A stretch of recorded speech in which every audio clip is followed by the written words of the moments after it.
The U.S. Postal Service is warning of a major mail delay if the agency has to comply with President Biden's vaccine mandate. In a letter, the Deputy Postmaster General asked the Labor Department to temporarily waive vaccine requirements for its 650,000 workers, writing, requiring the Postal Service to absorb what could inevitably be a dramatic loss of employees at a time when the labor market is extremely tight would have a potentially catastrophic impact on our ability to provide service to the American public, end quote.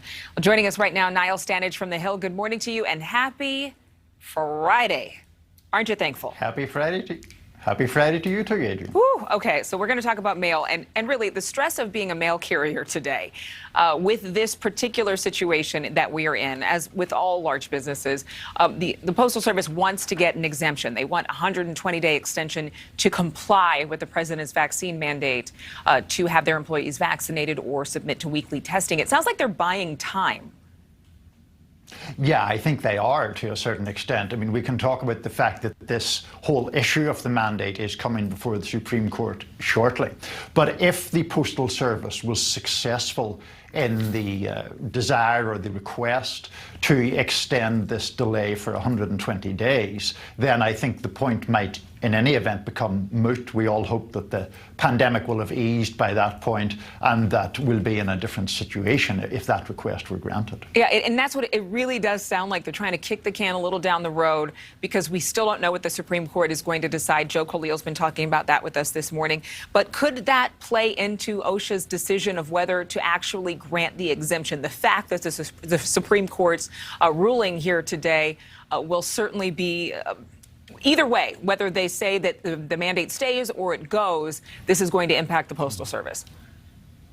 Sure, absolutely. I mean, the Postal Service is really running a kind of a twin-track strategy here, Adrienne.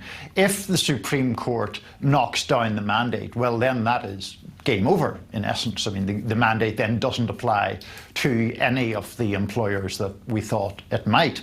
But if the Supreme Court were to uphold the mandate, then the Postal Service can then, as it were, fall back on this claim that they have unique circumstances, particularly pertaining to their size, the number of employees at 30,000 locations across the country, and that therefore they should be, at the minimum, granted a delay, if not an outright exemption. So they have a couple of different strategies here. But, I mean, those are all very practical reasons, but of course there's politics in play here. The Postmaster General has been outspoken in the past. Senator Bernie Sanders actually calling him out. He wrote President Biden, he tweeted, asking for the Postmaster General DeJoy's ouster, claiming he might interfere with the White House's plan to distribute at-home COVID tests to Americans by mail. What's that about? This is really about continued Democratic suspicion of Louis DeJoy, the head of the Postal Service. DeJoy was a big fundraiser for President Trump. He was a big fundraiser for the Republican Party. And he's the first Postmaster General in about 20 years to get that job with no previous experience in that particular organization.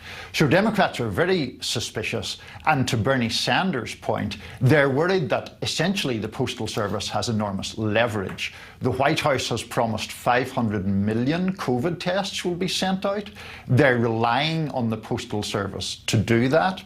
And so if politics get involved, it becomes a very complicated and rather messy situation, Adrienne. But that is a very strong accusation that they would somehow stop delivering mail, which they've been doing forever. So it's going to be interesting to see how that plays out. Niall, always good to see you. Always a pleasure, Adrienne. Yes. Thank you so much for watching. Make sure to click on the red subscribe button below so you can get more of NewsNation's fact-driven, unbiased coverage.